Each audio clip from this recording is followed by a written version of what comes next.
Dust swirled across the sun-scorched fields of Willow Hollow, Kentucky, as a battered pickup screeched to a halt outside the Tucker family farm. Cole Tucker, a rugged farmer in his early 30s, leapt out, his fists clenched as he faced a line of bulldozers poised to tear through his ancestral land. A gunshot rang out, grazing his shoulder, fired by a hired thug sent by a corporate developer. Cole didn't flinch. He'd fought worse battles in the army, but this wasn't just about land. It was about family, legacy, and a secret buried in the hollow that could save or destroy them all. It was 1988, and Willow Hollow was a fading farming community, its rolling hills coveted by Pinnacle Agricorp, a conglomerate bent on turning the region into a sprawling agribusiness hub. The Tucker family, led by patriarch Amos, had farmed the hollow for generations, their sprawling homestead a beacon of tradition. Cole, the youngest of 5 siblings, had returned from military service to find his family fractured. His eldest brother, Mason, a hot-headed mechanic, wanted to sell the land for quick cash. Sisters Clara and Hannah, running a local diner and school respectively, clung to tradition, while youngest brother Eli, a dreamer, chased music in Nashville. Amos, aging and stubborn, refused to yield, hinting at a hidden deed that could protect the farm forever. The conflict ignited when Pinnacle's CEO, Victor Slade, offered a fortune for the Tucker land, backed by threats and hired muscle. Cole, fiercely loyal to Amos, discovered a cryptic letter in the family barn, written by their great-grandfather, hinting at a deed buried beneath the hollow's oldest oak. The deed, tied to a forgotten land grant, could block Pinnacle's claim. But Mason, swayed by Victor's promises, plotted to sabotage Cole, believing the sale would fund his own escape from Willow Hollow. Clara and Hannah, torn between loyalty and survival, wavered, while Eli's return from Nashville, guitar in hand, added fuel to the family's tensions. Cole's search for the deed turned deadly when Victor's enforcer, Lila Kane, a cunning ex-lawyer turned fixer, ambushed him at the Oak. Cole escaped, his military training kicking in, but Lila's men torched a barn, framing him for arson. Branded an outlaw, Cole went on the run, aided by Sarah Boone, a spirited veterinarian who'd grown up on the neighboring farm.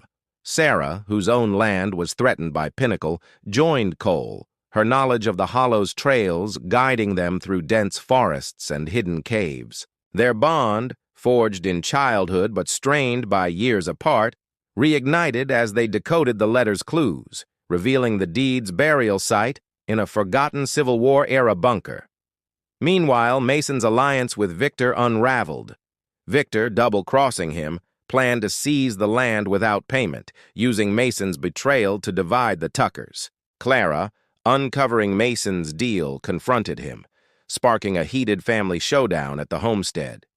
Hannah, ever the peacemaker, rallied the siblings, while Eli's songs, inspired by the hollow's history, began to stir the community's pride.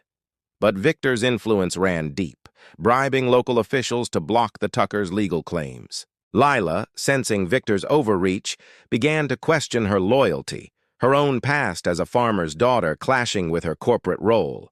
Cole and Sarah's journey through the hollow was a gauntlet of danger. They navigated booby-trapped trails and dodged Lila's mercenaries, their trust growing with each close call.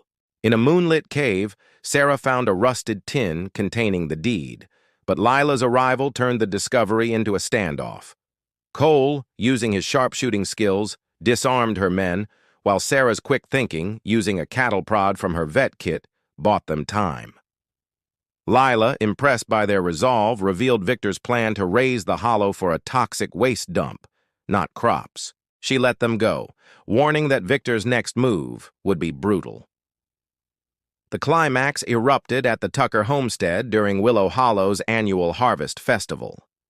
Victor's bulldozers rolled in, backed by hired guns, but the family stood united. Mason, shamed by his betrayal, confessed to Amos, who forgave him with a gruff embrace. Cole and Sarah arrived with the deed, broadcasting its contents via Eli's stage microphone to the gathered townsfolk. Clara and Hannah rallied the community, blocking the bulldozers with tractors and pitchforks.